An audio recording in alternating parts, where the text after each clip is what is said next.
অনেক সময় আমরা দুনিয়ার কোনো কল্যাণ যদি অর্জন করি, কেউ কোনো টাকা পয়সার দিক থেকে আল্লাহ তাআলা কাউকে উপরে উঠাই দিলেন, কেউ হয়তো শিক্ষার দিক থেকে উপরে উঠে গেলেন, আল্লাহ তাআলা কাউকে কোনো দিক থেকে ভালো বা কল্যাণ দান করলেন, তখন দেখা যায় অন্যরা তার প্রতি কী করেন? হিংসা করেন। এই হিংসার সম্মুখীন আমরা দৈনন্দিন জীবনে প্রায় হতে থাকি।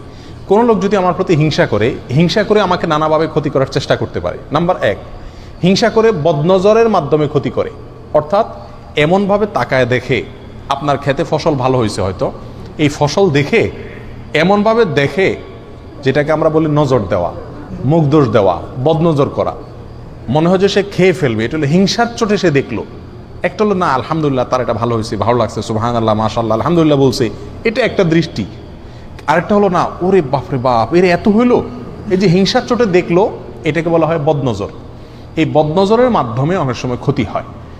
আল্লাহ আইন হক নবী আলাইহিস সালাম বলেছেন, অর্থাৎ দৃষ্টি দিয়ে, রাক্ষসে ভাব দিয়ে, খাই ভাব দিয়ে গিলে ফেলবো এরকম দৃষ্টি দিয়ে, যে কোনো জিনিসের দিকে, কোনো ব্যক্তির দিকে, যে কোনো কারোর কোনো কল্যাণের দিকে তাকায়া মানুষের ক্ষতি সাধন করা হয়, এরকম ক্ষতি হয়ে থাকে অনেক সময়। এটা বাস্তব সত্য বিষয় এবং ইসলামী আকীদা এটাকে অ্যালাউ করে, এটা কুসংস্কার নয়।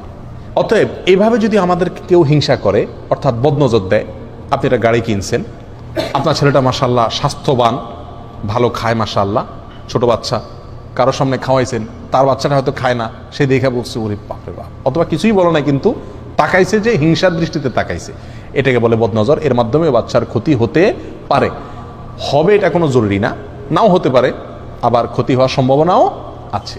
এটা একটা উপায়, হিংসুকে হিংসা করে থাকে সাধারণত। এটা অহরহ আমাদের সমাজে হয়। অনেক সময় ভাই ভাইয়ের প্রতি হিংসা করে, অনেক সময় আপনার সন্তান মা বাবার প্রতি, মা বাবা সন্তানের প্রতিও হিংসা করে, অনেক সময় বন্ধু বান্ধব, পরিচিত অপরিচিত, জানা অজানা বিভিন্ন মানুষে একে অন্যের প্রতি কী করে থাকে? এ ধরনের হিংসা করে থাকে। এর বাইরেও অনেক সময় হিংসুকে হিংসা করে বদদোয়া করে, ক্ষতি কামনা করে মনে মনে, এটাও এক ধরনের ক্ষতির আশঙ্কা। তৃতীয়ত, অনেক সময় হিংসুকে হিংসা করে আপনাকে তলে তলে বিভিন্নভাবে, শারীরিকভাবে, অর্থনৈতিকভাবে, নানাভাবে আপনাকে হেনস্থা বা ক্ষতি করার চেষ্টা করে। অতএব এই হিংসার মুখোমুখি আমরা হই কি হই না জীবনে? যদি কেউ আপনার প্রতি হিংসা করে এরকম আপনার মনে হয়, তাহলে আপনি কয়েকটা কাজ করবেন, ইনশাআল্লাহ হিংসুক আপনার কোনো ক্ষতি করতে পারবে না। নাম্বার এক, সূরা ফালাক, সূরা নাস বেশি বেশি পড়বেন। সূরা ফালাক এবং নাস এটা নাজিলি হয়েছে কিসের কারণে? এই হিংসুকের হিংসা থেকে বাঁচার জন্য। সূরা ফালাকের একটা আয়াতই আছে, আল্লাহ বলেছেন ওয়ামিন শাররি হাসিদিন ইযা হাসাদ, হিংসুক যখন হিংসা করে তখন আমি তার ক্ষতি থেকে আল্লাহর কাছে কি চাই? আশ্রয় চাই। অতএব সূরা ফালাক এবং নাস, আপনার ছেলের প্রতি হিংসা হয়েছে, আপনি একটা জমিন ভালো চাষ হয়েছে, ফসল ভালো হয়েছে, সেটার প্রতি কারোর নজর পড়ছে মনে হয়েছে, এরকম যে কোনো কিছুর প্রতি যদি মনে হয় আপনার নজর পড়ছে, তো আপনি সূরা ফালাক এবং নাস বেশি বেশি পড়েন এবং ফু দেন, ইনশাআল্লাহ বিদিনিল্লাহ কি হয়ে যাবে? হিংসার যে ক্ষতি এটা দূর হয়ে যাবে। এটা একটা অন্যতম প্রধান উপায়। আমরা আজকাল হিংসুকে হিংসা করে বদনজর দিলে বা বদনজর দিবে এরকম মনে হলে আমরা এমন কিছু পদ্ধতি অবলম্বন করি ওই হিংসুকের হিংসা থেকে বাঁচার জন্য, বদনজর থেকে বাঁচার জন্য, যেগুলো সঠিক না। যেমন বাচ্চাকে বদনজর থেকে বাঁচানোর জন্য কপালে কালো টিপ দেয়, দেখছেন? সাদা ফুটফুটে বাচ্চার এখানে কপালে কালো টিপ দিলে আরো বরং বেশি সুন্দর লাগে, বদনজরটা আরো বেশি করে লাগার সম্ভাবনা থাকে। বিধায় বদনজর থেকে বাঁচার জন্য কালো টিপ দিলে এটা কুসংস্কার, এটা ভুল পদ্ধতি, এটা ঠিক হবে না, এটা শিরকে আসগার হবে। কালো টিপের কারণে সে কি বদনজর থেকে কি করতে পারবে না? বাঁচতে পারবে না। তবে হ্যাঁ, সৌন্দর্যের জন্য যদি ভিন্ন কথা। অনেকে দেখবেন খেতে খামারে ভালো ফসল টসল হলে সেখানে দেখবেন মাটির হাঁড়ির পিছনে কালি লাগায় ঝুলাই দেয়, যাতে বদনজর না লাগে। মানুষ মনে করে যে ওই হাঁড়ির দিকে তাকাবে, হাঁড়ির দিকে তাকানোর কারণে সে আর ওই ফসলের দিকে তাকায় যে বদনজর করবে সেই সুযোগ পাবে না। এটাও ভুল ধারণা। হাঁড়ির দিকে তাকাবে দেখে ফসল দেখবেন এমন কোনো কথা হলো? একটা ভ্রান্ত ধারণা। অনেকে দেখা যায় ঝাড়ু ঝুলাই দেয়, অনেকে দেখা দেয় বিভিন্ন ওই যে গরুর চোয়াল, হাড্ডি এগুলা ঝুলাই দেয়, অনেকে দেখবেন জুতা ঝুলাই দেয়, অনেকে চুল ঝুলাই দেয়। এরকম বহু তামাশা আমাদের দেশে আছে। মনে রাখবেন, এগুলো করে আপনি বদনজর থেকে বাঁচার কোনো উপায় নাই। আর এটা বদনজর থেকে বাঁচার, হিংসুকের হিংসা থেকে বাঁচার কোনো সহি পদ্ধতিও না। আপনাকে কি করতে হবে? সূরা ফালাক এবং নাস পড়ে ফু দিতে হবে এবং এটার আমল করতে হবে। ইনশাআল্লাহ আল্লাহ তাআলা ক্ষতি দিয়ে কি করবেন? রক্ষা করবেন। আরেকটা আমল হলো সকাল এবং সন্ধ্যায় 3 বার সূরা ইখলাস, কুল হুয়াল্লাহ, 3 বার সূরা ফালাক, কুল আযরাবিল ফালাক, আর 3 বার সূরা নাস। সকালে 3 বার, সন্ধ্যায় 3 বার পড়বেন। সারাদিনে সারা রাতে কোনো হিংসুকে কোনো হিংসা করে আপনার কি করতে পারবে না? ইনশাআল্লাহ ক্ষতি করতে পারবে না। কারোর প্রতি হিংসা করে ক্ষতি হয়েছে মনে হয়, পানিতে ফালাক নাস পড়ে ফু দেন, খেয়ে ফেলেন বা ছিটিয়ে দেন, ইনশাআল্লাহ বিদিনিল্লাহ কি হয়ে যাবে? হিংসুকের ক্ষতি, হিংসার কারণে যে ক্ষতি সেটা কি হয়ে যাবে? দূর হয়ে যাবে। নাম্বার 2, তাকওয়া অবলম্বন করা।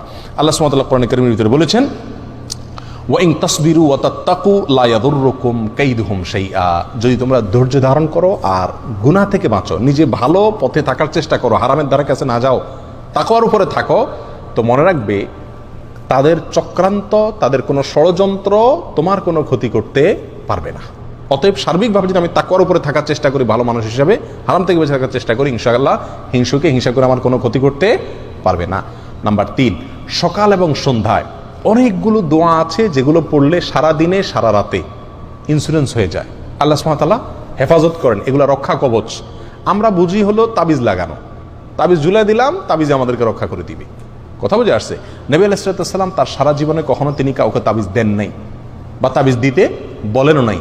তিনি শিখাইছেন কি, সকালে এ দোয়া পড়ো, সারাদিন তোমার কোনো ক্ষতি করতে পারবে না কেউ, সন্ধ্যায় দোয়া পড়ো, সারা রাত কেউ তোমার কোনো ক্ষতি করতে পারবে না। তার আমলগুলো যদি করেন, বাতানো আমলগুলো, তাহলে ইনশাআল্লাহ হিংসা থেকে বাঁচা যাবে। সকালে আপনি পড়তে পারেন বিসমিল্লাহিল্লাযী লা ইয়াদুররু মা ইসমিহি শাইউন ফিল আরদ ওয়ালা ফিস সামাই ওয়া হুয়াস সামিউল আলিম, অর্থাৎ আমি শুরু করতেছি আমার সকাল অথবা সন্ধ্যাকে ওই আল্লাহর নামে, যার নাম থাকলে সেখানে জমিনে আসমানে কোনো কিছুতে কোনো ক্ষতি করতে পারে না। এ দোয়া আপনি সকালে 3 বার পড়েন, সন্ধ্যা 3 বার পড়েন, ইনশাআল্লাহ সারাদিনে সারা রাতে কোনো কিছু ক্ষতি করতে পারবে না। বিসমিল্লাহি আলা দীনি ওয়া নাফসি ওয়া ওয়ালাদি ওয়া আহলি ওয়া মালি, আল্লাহ নামে শুরু করতেছি আমার সকালকে, আমার সম্পদ, আমার জীবন এবং আমার আহাল পরিবার, এই সব কিছুকে আমি আল্লাহর নামে শুরু করতেছি। সকালে 3 বার পড়েন, সন্ধ্যায় 3 বার পড়েন, ইনশাআল্লাহ কোনো কিছুই ক্ষতি করতে পারবে না। অনুরূপভাবে বহু দোয়া নবী আলাইহিস সালাম শিখাই গেছেন। হাসবি আল্লাহু লা ইলাহা ইল্লাহু আলাইহি তাওয়াক্কালতু ওয়া রাব্বুল আরশিল আযীম 7 বার পড়েন, সূরা তাওবার শেষ আয়াত। আল্লাহ আমার জন্য যথেষ্ট, যিনি ছাড়া কোনো সত্য মাবুদ নাই, তার উপর আমি ভরসা করেছি, তিনি সর্বোত্তম কর্মবিধায়ক। ব্যাস, আল্লাহর উপরে ভরসা করার এই আয়াতটা পড়েন 7 বার সকালে, সন্ধ্যায় 7 বার, ইনশাআল্লাহ সারাদিনে কি হয়ে যাবে, আপনার জন্য ইন্স্যুরেন্স হয়ে যাবে, কোনো কিছুতে আপনার কোনো ক্ষতি করতে পারবে না। এরকম আরো বহু আমল আছে যে আমলগুলো আমরা সকাল সন্ধ্যা করলে সারাদিনের এবং সারা রাতের হেফাজত হয়ে যাবে, কোনো হিংসা করলেও আমাদের ক্ষতি করতে পারবে না। নাম্বার 4, হিংসুকের হিংসা থেকে বাঁচার জন্য যে হিংসা করে তার প্রতি একটু দয়া করে দেন। হিংসুকের মন থাকে একটু ছোট, সে আপনার ভালো দেখে তার ভিতরে জ্বলে, তো মনে যদি আপনি বুঝতে পারেন বা টের পান যে এর হিংসা হচ্ছে, তার বিশেষ করে সালাম দেন, একটু হাদিয়া তোফা দেন, একটু দাওয়াত দিয়ে খাওয়ান, একটু তার সাথে ভালো আচরণ করে, দেখবেন ইনশাআল্লাহ তার হিংসাটা আস্তে আস্তে কি হয়ে যাবে, দূর হয়ে যাবে। নাম্বার 4, হিংসুকের হিংসার দিকে বেশি একটা নজর দিয়েন না। একটা জিনিস মনে রাখবেন, নবী আলাইহিস সালাম বলেছেন, সারা পৃথিবীর সমস্ত মানুষ যদি একত্রিত হয় তোমার কোনো ক্ষতি করার জন্য, তো আল্লাহ যেটুকু তোমার কপাল লিখে রাখছেন ক্ষতি ওর বেশি করতে পারবে না। আর যদি সারা পৃথিবীর সব মানুষ একত্রিত হয়ে তোমার কোনো উপকারও করতে চায়, তবুও আল্লাহ যেটুকু লিখে রেখেছেন তার চেয়ে বেশি উপকার করতে পারবে না। বিধায় একজন মুমিন হিংসুকের হিংসা নিয়ে পড়ে থাকবে না, আল্লাহর উপর ভরসা থাকবে যে আল্লাহর ভরসা থাকলে ইনশাআল্লাহ আমার কোনো ক্ষতি সে করতে পারবে না। নাম্বার 5, শেষ নম্বর পয়েন্ট হলো সবসময় তাওহীদকে মজবুত করা, আল্লাহর প্রতি বিশ্বাসটাকে কি করা, মজবুত করা। আল্লাহর প্রতি যত বিশ্বাস গাঢ় থাকবে, অন্য কোনো মানুষ বা অন্য কোনো বস্তুর ক্ষতি এটার প্রতি তার আশঙ্কা তত কম থাকবে, এগুলোকে সে তত কম পরোয়া করবে। এই জন্য আল্লাহর প্রতি ইমানটাকে, তাওহীদটাকে মজবুত করব, তাওহীদকে শিখবো, জানবো, বোঝার চেষ্টা করবো, রপ্ত করার চেষ্টা করব। ইনশাআল্লাহ হিংসুকের হিংসার দিকে কি হবে না, আমাদের নজর হবে না। এটা তো হলো হিংসুকের হিংসা থেকে বাঁচার জন্য বললাম। অনেক সময় আমরা নিজেরাই কি করি, আরেকজনের প্রতি হিংসা করি, টেরও পাই না যে হিংসা করছি। হিংসা একটা কবিরা গুনাহ, হিংসা একটা কি কবিরা গুনাহ। কোরআনে কারিমে আল্লাহ সুবহানাহু ওয়া তাআলা হিংসার বিষয় একাধিক আয়াতে আল্লাহ তাআলা আলোচনা করেছেন। এক আয়াতে আল্লাহ বলেছেন, আম ইয়াহসুদুনান নাসা আলা মা আতাহুমুল্লাহু মিন ফাদলি, আল্লাহ কাউকে দয়া করে কোনো একটা কিছু দিয়েছেন, ফসলটা ভালো হয়েছে, ইনকাম ভালো হয়েছে, তার প্রমোশন হয়েছে, কোনো একটা ভালো দিক আল্লাহ তাআলা তাকে দিলেন, এটা দেখে তুমি হিংসা করছো যে আল্লাহ দিয়েছেন সেজন্য, তার মানে তুমি তো আল্লাহর এই ফয়সালাকে তুমি মানতে পারছো না। রেজাবিল কাজা ইমানের গুরুত্বপূর্ণ পয়েন্ট, তার মানে তোমার ইমান আছে কিনা এটা নিয়ে সন্দেহ। আল্লাহ তাকে দিয়েছেন, এটা আল্লাহর ফয়সালা, অতএব এটা তুমি সন্তুষ্ট থাকতে হবে। তুমি হিংসা করলে তার কোনো ক্ষতি করতে পারবে না। প্রিয় ভাইয়েরা, আপনার অন্তরে হিংসা আছে কিনা কারোর প্রতি কিভাবে বুঝবেন?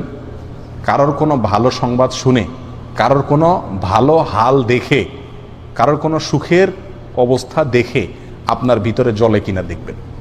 যদি ভিতরে দেখেন যে জ্বলে চিনচিন করে, একজনের খবর শুনছেন যে সে আপনার প্রমোশন হয়ে গেছে, একজনের খবর শুনলেন যে সে মাশাআল্লাহ এত টাকা পেয়ে গেছে, লটারিতে আপনি পাইলেন না সে পাইল, হয় না এরকম? একজনের খবর শুনলেন যে তার ছেলে মাশাআল্লাহ এসএসসিতে গোল্ডেন 5 পেয়ে গেছে, আপনার ছেলে ফেল করছে, তারটা শুনছেন, শোনার পর আপনার অন্তরে চিন করে জ্বললো, হয় না এরকম? একজন হয়তো ভালো কোনো কিছু হয়েছে, আপনার মনে দেখা যাচ্ছে যে ভিতরে জ্বালা পোড়া শুরু হয়ে গেছে, অস্থির শুরু হয়েছে, মেজাজ গরম হয়ে গেছে। কারোর ভালো শুনে ভালো দেখে যদি আপনার মেজাজ গরম হয়ে যায়, ভিতরে জ্বালা পোড়া হয়, এটার মানে হলো আপনার ভিতরে কি আছে, হিংসার রোগটা আছে। এটা টেস্ট, হিংসা টেস্টের উপায় হলো এটা। প্রিয় ভাইরা, হিংসা থেকে আমরা খুব কম মানুষই কি আছি, মুক্ত আছি। এটা হারাম, আমরা জানিও না যে হিংসা হারাম। প্রিয় ভাই, কারোর প্রতি হিংসা করা যাবে না। কেন করব না? নাম্বার 1, এটা আল্লাহর ফয়সালা, আল্লাহ তাকে কল্যাণ দিয়েছেন। আমি তার প্রতি হিংসা করা মানে আল্লাহর ফয়সালাকে অস্বীকার করা, না মানা, বিদ্রোহ করা, যেটা এক প্রকার কুফরি, অতএব হিংসা করা যাবে না। নাম্বার 2, এটা কবিরা গুনাহ, আমার আমল নষ্ট হয়ে যাবে। 3 নম্বর, মনকে বলতে হবে, ও মন, তাকে যে আল্লাহ কল্যাণ দিছে সে আল্লাহ আমাকেও দিতে পারে।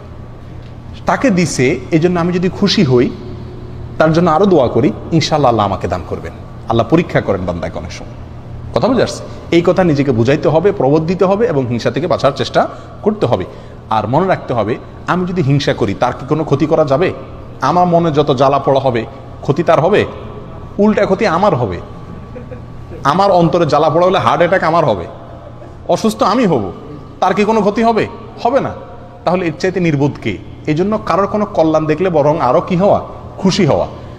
যদি মনে আপনি যতই চেষ্টা করেন খুশি আনতে না পারেন, আপনার মনে ঠিকই জ্বলে, একটা কাজ করবেন, তার জন্য দোয়া করবেন, আল্লাহ তার ছেলে গোল্ডেন জিপিএ পাইছে, আল্লাহ সামনে তার ছেলের ডাক্তার, ইঞ্জিনিয়ার, পাইলট, আরো কিছু বানাই দিও আল্লাহ।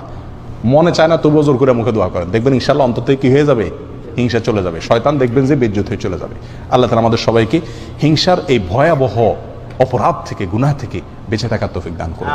আর হিংসা করে আমাদের কোনো ক্ষতি করতে চাইলে সেখান থেকেও আমরা যেন সঠিকভাবে আত্মরক্ষা করতে পারি, সেই তৌফিক আল্লাহ তাআলা দান করেন। জাযাকুমুল্লাহ ওয়া খুদা আলহামদুলিল্লাহ রাব্বিল আলামিন।